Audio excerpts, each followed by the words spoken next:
ಬರಗಾಲ ಛಾಯೆ ಮೂಡಿದ್ದು, ರೈತರ ಕಣ್ಣೀರು ಒರೆಸುವ ಕೆಲಸ ಸರ್ಕಾರ ಮಾಡಬೇಕಾಗಿದೆ ಎಂದು ಕೇಂದ್ರ ಸಚಿವರಾದ ಎಚ್.ಡಿ. ಕುಮಾರಸ್ವಾಮಿ ಅವರು ರಾಜ್ಯ ಸರ್ಕಾರಕ್ಕೆ ಒತ್ತಾಯ ಮಾಡಿದ್ದಾರೆ. ಅವರು ಬಾಗಲಕೋಟೆ ಜಿಲ್ಲೆಯ ಗುಳೇದಗುಂದ ತಾಲೂಕಿನ ತೊಗುಣಸಿ ಗ್ರಾಮದ ಬಳಿ 2 ಕೋಟಿ ರೂಪಾಯಿಗಳು ವೆಚ್ಚದಲ್ಲಿ ನಿರ್ಮಾಣ ಮಾಡಿರುವ ಪ್ರಾಥಮಿಕ ಕೃಷಿ ಪತ್ತಿನ ಸಹಕಾರ ಸಂಘದ ರೈತರ ಉತ್ಪನ್ನಗಳ ಖರೀದಿ ಹಾಗೂ ಮಾರಾಟ ಕೇಂದ್ರದ ಕಟ್ಟಡ ಉದ್ಘಾಟಿಸಿ ಮಾತನಾಡಿದರು. ಕೇಂದ್ರ ಸರ್ಕಾರ ಬೆಳೆ ವಿಮಾ ಯೋಜನೆ ಜಾರಿಗೆ ತಂದಿದ್ದು, ಮಧ್ಯವರ್ತಿ ಹಾವಳಿಯಿಂದಾಗಿ ರೈತರಿಗೆ ಸರಿಯಾಗಿ ತಲುಪುತ್ತಿಲ್ಲ. ಈ ಬಗ್ಗೆ ರಾಜ್ಯ ಸರ್ಕಾರ ಹೆಚ್ಚು ಒತ್ತು ನೀಡಬೇಕು ಎಂದು ಸಚಿವರು ಕುಮಾರಸ್ವಾಮಿ ಅವರು ತಿಳಿಸಿದರು. ರಾಜ್ಯದಲ್ಲಿ ಬರಗಾಲ ಛಾಯೆ ಮೂಡಿದ್ದರೂ ರಾಜ್ಯ ಸರ್ಕಾರದ ಸಚಿವರು ಕೇವಲ ತೋರಿಕೆಗೆ ಮಾತ್ರ ರೈತರ ಹೊಲಕ್ಕೆ ಭೇಟಿ ನೀಡಿ ಪರಿಶೀಲನೆ ನಡೆಸಿದ್ದಾರೆ. ಉತ್ತರ ಕರ್ನಾಟಕ ಭಾಗದಲ್ಲಿ ಮತ್ತೆ ರೈತರ ಆತ್ಮಹತ್ಯೆ ನಡೆಯುತ್ತಿದೆ. ಬರಗಾಲದಿಂದ ಗುಳಿ ಹೋಗುತ್ತಿದ್ದಾರೆ. ಇದನ್ನು ಸರ್ಕಾರ ತಡೆಯುವ ಕ್ರಮ ತೆಗೆದುಕೊಳ್ಳಬೇಕು ಎಂದು ತಿಳಿಸಿ, ಗ್ಯಾರಂಟಿ ಯೋಜನೆಗಿಂತ ಸರ್ಕಾರಿ ಶಾಲೆಗಳು ಹೆಣ್ಣು ಮಕ್ಕಳಿಗೆ ಅನುಕೂಲವಾಗುವ ನಿಟ್ಟಿನಲ್ಲಿ ಅಭಿವೃದ್ಧಿ ಪಡಿಸಬೇಕು ಎಂದು ಕುಮಾರಸ್ವಾಮಿ ತಿಳಿಸಿದರು. ಸಮಾರಂಭದಲ್ಲಿ ಸಂಸದರಾದ ಪಿಸಿ ಗದ್ದಿಗೌಡರ, ರಾಜ್ಯಸಭಾ ಸದಸ್ಯರಾದ ನಾರಾಯಣಸ ಭಾಂಡೆಗೆ, ಮಾಜಿ ಸಚಿವರಾದ ಮುರುಗೇಶ ನಿರಾಣಿ ಉಪಸ್ಥಿತರಿದ್ದರು. ಕಮತಗಿ ಹೊಳೆ ಹುಚ್ಚೇಶ್ವರ ಮಠದ ಶ್ರೀಗಳು ಸಮಾರಂಭದ ಸಾನ್ನಿಧ್ಯ ವಹಿಸಿದ್ದರು. ಸದಸ್ಯರಿರ್ಬೋದು, ಶಾಸಕರಿರ್ಬೋದು, ಮಾಜಿ ಸಚಿವರಿರ್ಬೋದು, ಕಟ್ಟಡಗಳನ್ನ ಲೋಕಾರ್ಪಣೆಗೊಳಿಸಿ ಈ ಒಂದು ವೇದಿಕೆಯ ಕಾರ್ಯಕ್ರಮವನ್ನು ಆಯೋಜನೆ ಮಾಡಲಾಗಿದೆ. ಸಂಘದ ಮುಖಾಂತರ ಎಲ್ಲ ರೈತ ಬಾಂಧವರಿರ್ಬೋದು, ನೇಕಾರ ಬಾಂಧವರಿರ್ಬೋದು, ಎಲ್ಲರ ಪರವಾಗಿ ಈ ಒಂದು ಕಾರ್ಯಕ್ರಮಕ್ಕೆ ಹೃತ್ಪೂರ್ವಕವಾಗಿ ಭಕ್ತಿ ತಿಂಗಳುಗಳು ಯಾವ ರೀತಿ ಕಳಿಬೇಕಾಗಿದೆ. ಈಗಾಗಲೇ ಮುಂಗಾರು ಸಂಪೂರ್ಣವಾಗಿ ಮುಗಿತಾ ಬಂತು. ಇವತ್ತು ನೀವು ಬೆಳೆದಂತ ಬೆಳೆ ನಿಮ್ಮ ಕೈನಲ್ಲಿಲ್ಲ. ಇಂಥ ಒಂದು ಪರಿಸ್ಥಿತಿನಲ್ಲಿ ಈ ಸರ್ಕಾರ ಏನು ನಿಮ್ಮ ನೆರವಿಗೆ ಬಂದಿದೆ. ಇವತ್ತು ಈ ಕಳೆದ 7 ತಿಂಗಳಲ್ಲಿ 6-7 ತಿಂಗಳಲ್ಲಿ ಸುಮಾರು 750ಕ್ಕೂ ಹೆಚ್ಚಿನ ರೈತ ಕುಟುಂಬಗಳಲ್ಲಿ ಪುನಃ ಆತ್ಮಹತ್ಯೆಗಳು ಪ್ರಾರಂಭ ಆಗಿದೆ. ಹಲವಾರು ಕುಟುಂಬಗಳಲ್ಲಿ ಮತ್ತೆ ರೈತ ಕುಟುಂಬಗಳು ಇಂಥ ಒಂದು ಪರಿಸ್ಥಿತಿಯಲ್ಲಿ ನೀವೇನಿದ್ದೀರಿ. ಯಾವುದಾದರೂ ಒಬ್ಬ ಮಂತ್ರಿ ಈಗೇನೋ ಒಂದು ವಾರದಿಂದ ಮಂತ್ರಿ ಮಂಡಲ ಮಾಡ್ಕೊಂಡಿದ್ದಾರೆ. ಇಲ್ಲೆಲ್ಲ ಪಾಪ ಬಂದು ಕೆಲವು ಹೊಲದಲ್ಲಿ ನಿಂತ್ಕೊಂಡು ಫೋಟೋನು ತರಿಸ್ಕೊಂಡು ಹೋಗೋರು. ಆದರೆ ಇವತ್ತು ಯಾವ ರೀತಿಯಲ್ಲಿ ನಿಮ್ಮ ಒಂದು ಬರಗಾಲ ಅತಿವೃಷ್ಟಿಯಿಂದ ಹೋಗಿರ್ತಕ್ಕಂಥ ಬೆಳೆಗೆ ನೀವೇನು ಕೊಡ್ತೀವಿ ಅಂತಕ್ಕಂಥ ಈ ಸರ್ಕಾರ ಹೇಳಿದೆ. ನಾವು ತಯಾರಾಗಿದ್ದೇವೆ ಅಂತೇಳಿ ಬೆಳೆ ವಿಮೆ ಅಂತಕ್ಕಂಥ ಒಂದು ಕಾರ್ಯಕ್ರಮ ಇದೆ. ಯಾವೊಂದು ಪ್ರಧಾನಮಂತ್ರಿ ಬೆಳೆ ವಿಮೆ ಯೋಜನೆ ಏನಿದೆ, ಆ ಬೆಳೆ ವಿಮೆ ಯೋಜನೆಯಲ್ಲೂ ಈ ರಾಜ್ಯದಲ್ಲಿ ಕೆಲವು ಮಧ್ಯವರ್ತಿಗಳನ್ನು ಇಟ್ಕೊಂಡಿದ್ದಾರೆ. ಆ ಬೆಳೆ ವಿಮೆಯನ್ನು ನೀವು ಕಟ್ಟಬೇಕಾದ್ರೆ ನೇರವಾಗಿ ನೀವು ಕಟ್ಟಿದ್ರೆ ನಿಮ್ಗೆ ಹಣ ಬರಲ್ಲ. ಈ ಮಧ್ಯವರ್ತಿಗಳ ಮುಖಾಂತರ ಈ ಹಣವನ್ನು ನೀವು ಕಟ್ಟಬೇಕಾದಂಥ ಪರಿಸ್ಥಿತಿನಲ್ಲಿ ನಿಮಗೆ ಬೆಳೆ ನಷ್ಟ ಆದಾಗ ಹಣ ಕೊಡಬೇಕಾದ್ರೆ ನಿಮಗೆ ಅರ್ಧಕ್ಕರ್ಧ ಹಣ ನಿಮ್ಮ ಕೈ ದೊರಕೋದಿಲ್ಲ. ಬೆಳೆ ವಿಮೆಯ ಹಣದ ಬಗ್ಗೆ ದೊರಕ್ತಾ ಇಲ್ಲ. ಹಲವಾರು ಭಾಗದಲ್ಲಿ ಈ ಸಮಸ್ಯೆಗಳಿದೆ. ಅದಷ್ಟೇ ಅಲ್ಲ, ನಿಮ್ಮ ಪಕ್ಕದ ರಾಯಚೂರು ಇರ್ಬೋದು, ಮೈತ್ರಿ ಪಕ್ಷ ಇವತ್ತು ಈ ರಾಜ್ಯದಲ್ಲಿ ನಡೀತಾ ಇದೆ. ಕೇಂದ್ರದಲ್ಲೂ ಸಹ ನರೇಂದ್ರ ಮೋದಿ ಅವರ ನಾಯಕತ್ವದಲ್ಲಿ ನನಗೇನು ಮಂತ್ರಿ ಮಾಡಿದ್ದಾರೆ, ಒಂದು ನಂಬಿಕೆಯನ್ನು ಏನಿಟ್ಟಿದ್ದಾರೆ, ಆ ನಂಬಿಕೆಯನ್ನು ನಾನು ಉಳಿಸ್ಕೋಬೇಕಾಗಿದೆ. ಇವತ್ತು ದೇಶದಲ್ಲಿ ನನಗೆ ಕೊಟ್ಟಂತ ಇಲಾಖೆಯಿಂದ ಹಲವಾರು ರೀತಿಯ ಕಾರ್ಯಕ್ರಮಗಳನ್ನ ತರಲಿಕ್ಕೆ ಪ್ರಯತ್ನ ಪಡ್ತಾ ಇದ್ದೇನೆ. ನನ್ನ ಸ್ನೇಹಿತರುಗಳಿದ್ದಾರೆ. ಏಕೆಂದ್ರೆ ಇಲ್ಲಿ ನಾನು ಹನುಮಂತಪ್ಪನವ್ರ ಬಗ್ಗೆ ಹೇಳಿದ ತಕ್ಷಣ ಈಗಾಗಲೇ ಹನುಮಂತಣ್ಣ ಅವ್ರನ್ನ ತೀರ್ಮಾನ ಮಾಡ್ಬಿಟ್ಟ ಕುಮಾರಣ್ಣ ಅಂತ ಹೇಳಿ ನಿಮ್ಮಲ್ಲಿ ಏನಾದರೂ ಗೊಂದಲ ಆಗದೆ ಬೇಡ. ಯಾಕೆಂದ್ರೆ ಅವರ ನಡವಳಿಕೆ ನಾನು ಪ್ರಥಮ ಬಾರಿ ಭೇಟಿ ಮಾಡೋದಾಗಿದೆ. ಬಹುಶಃ 2018 ಅವತ್ತೇನು ಬಿಜೆಪಿ ಮತ್ತು ಕಾಂಗ್ರೆಸ್ ಬಿಜೆಪಿಯಿಂದ ಇಬ್ಬರು ಅಭ್ಯರ್ಥಿಗಳು ಹೊರಗಡೆಯಿಂದ ಬಂದ್ಬಿಟ್ರು. ಒಬ್ಬರು ಸಿದ್ದರಾಮಣ್ಣ ಅವರು, ಇನ್ನೊಬ್ಬರು ಶ್ರೀರಾಮುಲು. ಆ ಹಿನ್ನೆಲೆಯಲ್ಲಿ ಬಹುಶಃ ಅವತ್ತು ಶಾಸಕರಾಗ್ತಕ್ಕಂಥ ತಪ್ಪೋಯಿತು. ಬಹುಶಃ ಹನುಮಂತಪ್ಪನವ್ರು ನಿಲ್ದೇ ಹೋಗಿದ್ರೆ ಸಿದ್ದರಾಮಣ್ಣವ್ರು ಅವತ್ತು ಈ ಭಾಗದಲ್ಲಿ ಸೋಲ್ತಿದ್ರು. ಸಿದ್ದರಾಮಣ್ಣವ್ರು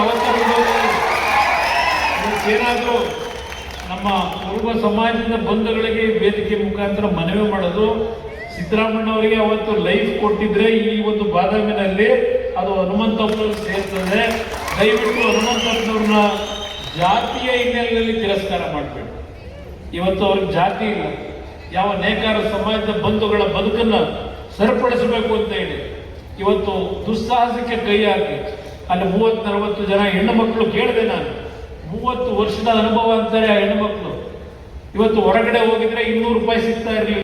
ಅರಣ್ಯ ಇಲಾಖೆ ಅಧಿಕಾರಿಗಳಿಂದ ಸೂಟ್, 3 ಸಾವು ಪ್ರಕರಣದ ಹಿನ್ನೆಲೆ ಕೇಂದ್ರ ಸರ್ಕಾರದ ಸಚಿವರಾದ ಎಚ್.ಡಿ. ಕುಮಾರಸ್ವಾಮಿ ಅವರು ರಾಜ್ಯ ಸರ್ಕಾರದ ವಿರುದ್ಧ ತೀವ್ರ ವಾಗ್ದಾಳಿ ನಡೆಸಿದ್ದಾರೆ.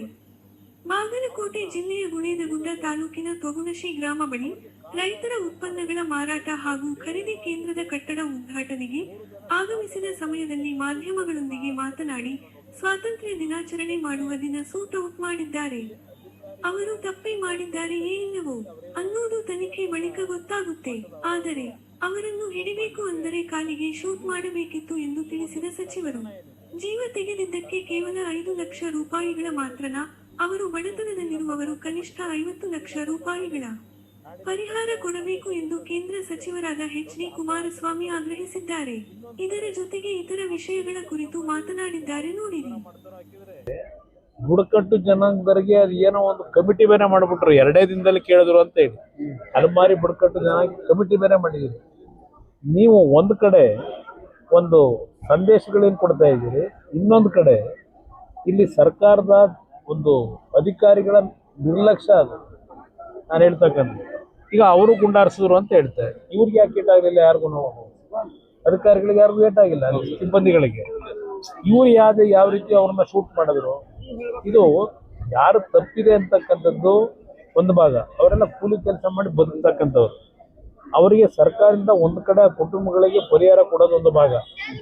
ಇನ್ನೊಂದು ಕಡೆ ಅಧಿಕಾರಿಗಳು ಯಾರು ಎಲ್ಲೇ ಮೀರಿ ಅವರ ಒಂದು ಗುಂಡು ಹಾರಿಸ್ತಕ್ಕಂಥದ್ದು ಏನಿದೆ, ಏನೋ ಅವ್ರ ರಕ್ಷಣೆಗೆ ಅಂತ ಹೇಳಿ ಅವ್ರನ್ನ ಸಾಯಿಸ್ತಕ್ಕಂಥ ರೀತಿಯಲ್ಲಿ ಅವರು ಬದುಕಲಿಕ್ಕೆ ಆಗದೆ ಇರ್ತಕ್ಕಂಥ ರೀತಿಯ ದೇಹಕ್ಕೆ ಈಗ ಅವ್ರು ಏನು ಆ ಒಂದು ಹಲ್ಲೆ ಮಾಡಿದ್ದಾರೆ ಗುಂಡಿನ ಮುಖಾಂತರ, ಇವತ್ತು ಅದಕ್ಕೆ ಕೆಲವು ಬೆಲೆ ತರಲೇಬೇಕು. ಯಾಕೆಂದರೆ ಇವತ್ತು ಕಾನೂನಿನಲ್ಲಿ ಯಾವುದೇ ರೀತಿ ಒಂದು ಜೀವ ತೆಗೀತಕ್ಕಂಥದ್ದಕ್ಕೆ ಯಾರಿಗೂ ಅಧಿಕಾರ ಇಲ್ಲ. ಆ ಹಿನ್ನೆಲೆಯಲ್ಲಿ ಅಲ್ಲಿಯ ಜನರ ಒಂದು ಆಕ್ರೋಶ ಏನಿದೆ, ಅಲ್ಲಿ ಜಿಲ್ಲಾ ಸಚಿವರು ಒಂದು ಕಡೆ ಒಂದು ರೀತಿ ಹೇಳಿಕೆ ಕೊಡ್ತಾರೆ, ಅಧಿಕಾರಿಗಳದೇ ತಪ್ಪು ಇರ್ಬೋದು ಅಂತ ಹೇಳ್ತಾರೆ. ಇನ್ನೊಂದು ಕಡೆ ಸರ್ಕಾರ ಸಮಜಾಯಿಷಿ ಕೊಟ್ಟಿದ್ದಾರೆ. ಮುಖ್ಯಮಂತ್ರಿಗಳು ತನಿಖೆ ಬರಲಿ, ನಾನು ಸಂಪೂರ್ಣ ಮಾಹಿತಿ ತಗೊಂಡು ನಂತರ ನಾವು ಮುಂದಿನ ತೀರ್ಮಾನ ಮಾಡ್ತೀವಿ ಅಂತ ಅವರೊಂದು ಕಡೆ ಹೇಳ್ತಾರೆ. ಒಬ್ಬೊಬ್ಬ ಮಂತ್ರಿ ಒಂದೊಂದು ರೀತಿಯಲ್ಲಿ ಹೇಳಿಕೆ ಕೊಟ್ಟಿರ್ತಕ್ಕಂಥದ್ದು ಏನಿದೆ, ಇದು ಸರ್ಕಾರ ತಕ್ಷಣ ಆ ಭಾಗದಲ್ಲಿ ಜನರ ಆಕ್ರೋಶ ಏನಿದೆ ಅದನ್ನು ಸರಿಪಡಿಸ್ತಕ್ಕಂಥ ಅಷ್ಟೇ ಅಲ್ಲ, ಕುಟುಂಬಗಳು ಆಯಿತು ಅಲ್ಲಿ ಆಗಿರ್ತಕ್ಕಂಥ ಘಟನೆಯಲ್ಲಿ ಆ ಕುಟುಂಬಗಳ ಬದುಕನ್ನು ಸರಿಪಡಿಸಲಿಕ್ಕೆ ಏನು ಮಾಡಬೇಕು ಅನ್ನೋದು ಕ್ರಮ ತೆಗೆದುಕೊಳ್ಳಿ ಅಂತಕ್ಕಂಥ 5 ಲಕ್ಷ ಪರಿಹಾರ. ಇದು ಯಾಂತದ ಭಾರತ್ ಜೋಡೋ ಮಾಡಿದ್ರೆ ಯುವಕರನ್ನೇನೋ ಸಂಘಟನೆ ಮಾಡೋದಕ್ಕೆ ಅದೇಂತ ಪಂಚಾಯತಿ ಮಟ್ಟದಲ್ಲಿ 6,000 ಸಂಘಗಳು ಮಾಡೋದು, 4,000 ಇಲ್ಲಿ ಮಾಡೋದು, ಅವ್ರಿಗೆ 10 ಲಕ್ಷ ಒಂದೊಂದು ಸಂಖ್ಯೆ, 1,000 ಕೋಟಿ. ಯಾರಪ್ಪನ ಮೇಲೆ ಇದ್ರಿ? ಯಾರಪ್ಪನ ಮೇಲೆ ಇದು ಭಾರತ್ ಜೋಡೋ? ಯಾರವರು? ಇವತ್ತು ಈ ರೌಡಿಸಮ್ನ ಬೆಳೆಸಲಿಕ್ಕೆ ಇವರು ಭಾರತ್ ಜೋಡೋ ಹೆಸರಿನಲ್ಲಿ ಯುವಕರನ್ನ ಸಂಘಟನೆ ಮಾಡ್ತೀವಿ, ಅವರಿಗೆ ದೊಡ್ಡ ಮಟ್ಟದಲ್ಲಿ ಏನೊಂದು ಜ್ಞಾನ ಮೂಡಿಸ್ಕೊಡ್ತೀವಿ ಆ ಸಂಘದ ಮುಖಾಂತರ ಅಂತ ಹೇಳಿರೋದು. ಅವರು ಜ್ಞಾನ ತುಂಬಕ್ಕೂ ಅಲ್ಲ, ಉದ್ಯೋಗ ಕೊಡೋದಕ್ಕೂ ಅಲ್ಲ.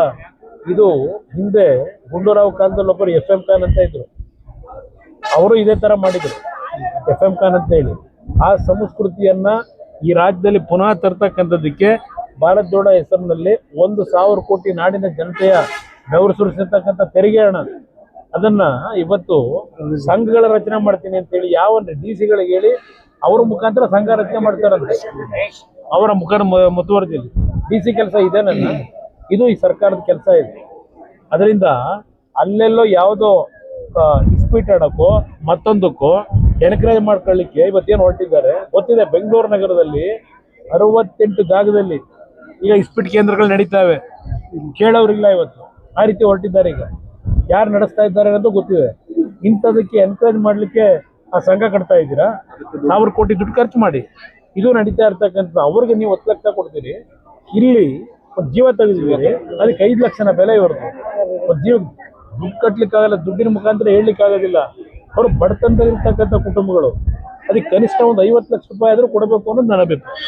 ಭಾಷಣದಲ್ಲಿ ಹೇಳಿದ್ದಾರೆ, 6ನೇ ತರಗತಿಯಿಂದ ಈ ಆರ್ಟಿಫಿಷಿಯಲ್ ಇಂಟೆಲಿಜೆನ್ಸ್ಗೆ ಕಲಿಸ್ತಕ್ಕಂಥದ್ದಕ್ಕೆ ಒತ್ತು ಕೊಡ್ತಾರಂತೆ. ಆರ್ಟಿಫಿಷಿಯಲ್ ಇಂಟೆಲಿಜೆನ್ಸ್ಗೆ 6ನೇ ತರಗತಿಯಿಂದ. ಇವತ್ತು ನಾನು ಗೃಹ ಸಚಿವರಿಗೆ ಕೇಳಲಿಕ್ಕೆ ಬಯಸ್ತೀನಿ, ನಿಮ್ಮ ಜಿಲ್ಲೆಯಲ್ಲಿ ಇವತ್ತಿನ ಈ ಭಾಗದ ಮಕ್ಕಳ ಒಂದು ಶಿಕ್ಷಣಕ್ಕೆ ಎಷ್ಟು ಮಟ್ಟಿಗೆ ಒತ್ತು ಕೊಟ್ಟಿದ್ದೀರಿ? ಕಲ್ಯಾಣ ಕರ್ನಾಟಕದ ಹೆಸರಿನಲ್ಲಿ ಒಂದು ಅಭಿವೃದ್ಧಿ ನಿಗಮವನ್ನು ಮಾಡ್ಕೊಂಡಿದ್ದೀರಿ. ಆ ಅಭಿವೃದ್ಧಿ ನಿಗಮದಿಂದ ಎಷ್ಟರ ಮಟ್ಟಿಗೆ ಈ ಭಾಗದ ಮಕ್ಕಳ ಒಂದು ಬದುಕಿಗೆ ನಿಮ್ಮ ಕಾರ್ಯಕ್ರಮ ಇದೆ ಅನ್ನೋದಕ್ಕೆ ಇವತ್ತು ಮುಖಪುಟದಲ್ಲೇ ಒಂದು ಪ್ರಮುಖ ಪತ್ರಿಕೆಗಳಲ್ಲಿ ಶಾಲೆಗಳ ಪರಿಸ್ಥಿತಿ ಹೇಗಿದೆ ಅಂತಕ್ಕಂಥದ್ದನ್ನು ಒಂದು ದೊಡ್ಡ ಆರ್ಟಿಕಲ್ಗಳೇ ಇದೆ. ಇಂಥ ಪರಿಸ್ಥಿತಿಯಲ್ಲಿ ಸರ್ಕಾರಿ ಶಾಲೆಗಳನ್ನು ಇವತ್ತು ನೂರಾರು ವರ್ಷಗಳಿಂದ ಈ ರಾಜ್ಯದಲ್ಲಿ, ರಾಷ್ಟ್ರದಲ್ಲಿ, ವಿಶ್ವದಲ್ಲಿ ಆ ಸರ್ಕಾರಿ ಶಾಲೆಗಳಲ್ಲಿ ಓದಂಥವ್ರು 40 ವರ್ಷ 50 ವರ್ಷದಲ್ಲಿ ಅಂತ ಆ ಶಾಲೆಗಳಲ್ಲಿ ಓದಂಥವರು ಇವತ್ತು ಹಲವಾರು ರೀತಿಯಲ್ಲಿ ದೊಡ್ಡ ಮಟ್ಟದಲ್ಲಿ ಬೆಳೆದಿದ್ದಾರೆ, ದೇಶಕ್ಕೆ ಹಲವಾರು ಕೊಡುಗೆ ಕೊಟ್ಟಿದ್ದಾರೆ. ಇವರು ಸ್ವಾತಂತ್ರ್ಯ ದಿನಾಚರಣೆಯಲ್ಲಿ ಭಾಷಣ ಮಾಡ್ತಾರೆ. ನೆನ್ನೆ ಅವರು ಭಾಷಣ ಅಬಾ ಏನು ಆ ಭಾಷಣ ಇಲ್ಲಿ ನೋಡಿ, ಈ ಫೋಟೋ ನೋಡಿದ್ರೆ ಗೊತ್ತಾಗುತ್ತೆ. A school system caught in a drop out trap and learning gaps. ಇಲ್ಲಿ ಕಲಬುರಗಿ ಫೋಟೋ ಇದು. ಈ ಶಾಲೆದ ಪರಿಸ್ಥಿತಿ ಏನಾಗಿದೆ ಅಂತೇಳಿ, ಮಕ್ಕಳು ಎಲ್ಲಿ ಕಲಿತಾ ಇದ್ದಾರೆ ಅಂತೇಳಿ ಒಂದು ಮಾತೆತ್ತಿದರೆ ಅದೇನೋ ಪಬ್ಲಿಕ್ ಶಾಲೆ ಮಾಡಿದ್ದೀವಿ, ಪಬ್ಲಿಕ್ ಶಾಲೆಗೆ ನಾವು ಅದು ಎಷ್ಟೋ ಸಾವಿರ ಕೋಟಿ CSR ಫಂಡ್ ಕೊಡ್ತೀವಿ, CSR ಫಂಡಿಂದ ಕಾಲೇಜುಗಳನ್ನು ಆ ಒಂದು ಪಬ್ಲಿಕ್ ಶಾಲೆಗಳನ್ನ ಇಂಪ್ರೂವ್ ಮಾಡ್ತೀವಿ ಅಂತೇಳಿ ನಾನು ಕಳೆದ 2 ವರ್ಷದಿಂದ ನೋಡ್ತಾನೇ ಇದ್ದೀನಿ. ಕಳೆದ 3 ವರ್ಷದಲ್ಲಿ ಪ್ರತಿ ವರ್ಷ 15,000 ಟೀಚರ್ಗಳನ್ನ ನೇಮಕ ಮಾಡ್ತೀವಿ, 15,000 ಶಿಕ್ಷಕರನ್ನ ನೇಮಕ ಮಾಡ್ತೀವಿ. ಈಗಲೂ ಹೊಸದಾಗಿ ಈ ಸರ್ಕಾರದಲ್ಲೂ ಪಾಪ ಮಂತ್ರಿ ಈಗಲೂ ಅದೇ ಹೇಳಿದ್ದಾರೆ, 15,000 ಶಿಕ್ಷಕರನ್ನ ನೇಮಕ ಮಾಡ್ತೀವಿ. ಎಷ್ಟು ವರ್ಷ ಬೇಕು? ಏನಿದೆ ಪರಿಸ್ಥಿತಿಗಳು? ಇವತ್ತು RSS ಬಗ್ಗೆ ನಂತರ ಚರ್ಚೆ ಮಾಡೋಣ, ಈ ಬಿಲ್ ತರೋದು ಅವೆಲ್ಲ ನೋಡೋಣ. ಮೊದಲು ಜನಗಳ ಪರಿಸ್ಥಿತಿ ಏನಿದೆ? ಇವತ್ತು ರಾಯಚೂರು, ಕಲಬುರಗಿ, ಯಾದಗಿರಿ ಮನೆಗಳಿಗೆ ಬೀಗ ಹಾಕ್ಕೊಂಡು ಇವತ್ತು ಗುಳೆ ಹೊರಟವ್ರೆ. ಅವ್ರ ಪರಿಸ್ಥಿತಿ ಬಗ್ಗೆ ನೀವು ಚಿಂತೆ ಮಾಡಬೇಕು. ಸರ್ಕಾರದಲ್ಲಿ ಯಾವುದ್ರ ಬಗ್ಗೆ ಚರ್ಚೆ ಮಾಡಬೇಕು? ಇವತ್ತು ಹೈದರಾಬಾದ್ ಕರ್ನಾಟಕ ಭಾಗದಲ್ಲಿ ಕಲ್ಯಾಣ ಕರ್ನಾಟಕ ಅಂತ ಏನು ಹೆಸರಿಟ್ಕೊಂಡಿದ್ದೀರಿ, ಎಷ್ಟು ಹಳ್ಳಿಗಳಲ್ಲಿ ಇರ್ತಕ್ಕಂಥ ಕುಟುಂಬಗಳು ಬರಗಾಲದಿಂದ ಇವತ್ತು ಮನೆಗೆ ಬೀಗ ಹಾಕ್ಕೊಂಡು ಎಲ್ಲ ಊರು ಬಿಟ್ಟು ಮಕ್ಕಳ ಶಿಕ್ಷಣಕ್ಕೂ ಏನು ಮಾಡ್ತಾರೋ ಗೊತ್ತಿಲ್ಲ. ಇವತ್ತು ಇಂಥ ಪರಿಸ್ಥಿತಿಲಿ ಇರ್ತಕ್ಕಂಥದ್ದು ಏನೋ ಹೊಸ ಮಂತ್ರಿಮಂಡನೆ ಆದಮೇಲೆ ಇದು ಬರಗಾಲ ವೀಕ್ಷಣೆ ಕಳಿಸೋರಂತೆ.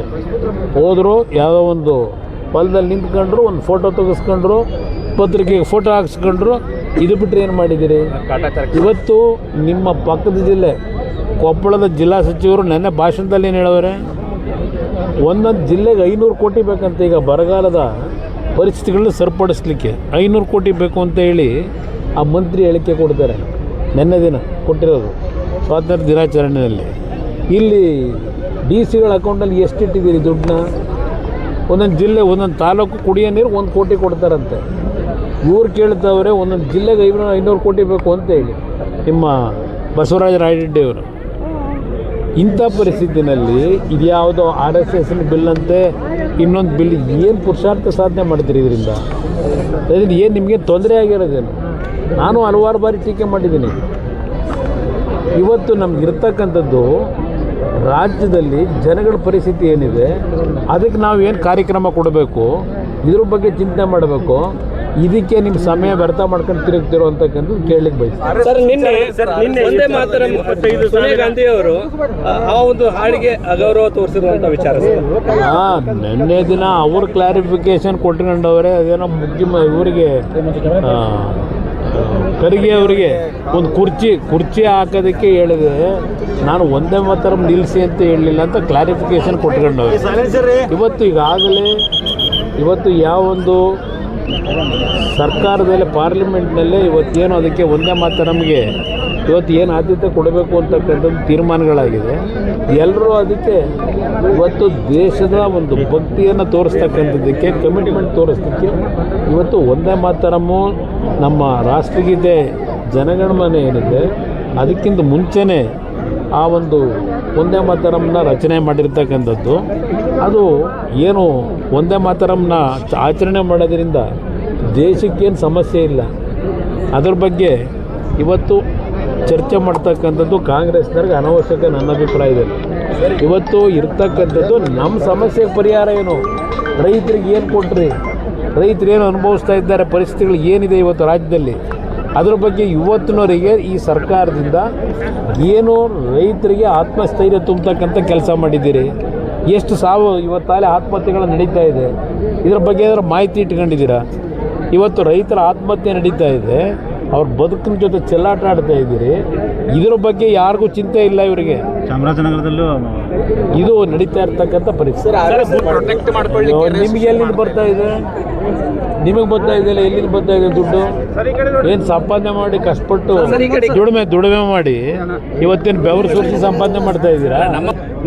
ಕೊಡ್ರಪ್ಪ.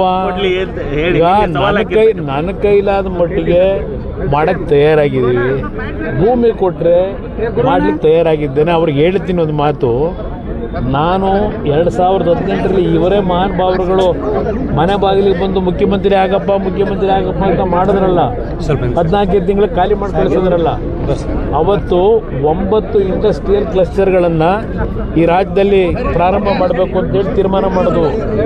ಆ 9 ಇಂಡಸ್ಟ್ರಿಯಲ್ ಕ್ಲಸ್ಟರ್ಗಳು ಎಲ್ಲೆಲ್ಲಿ ಕೊಟ್ಟಿದ್ದೆ?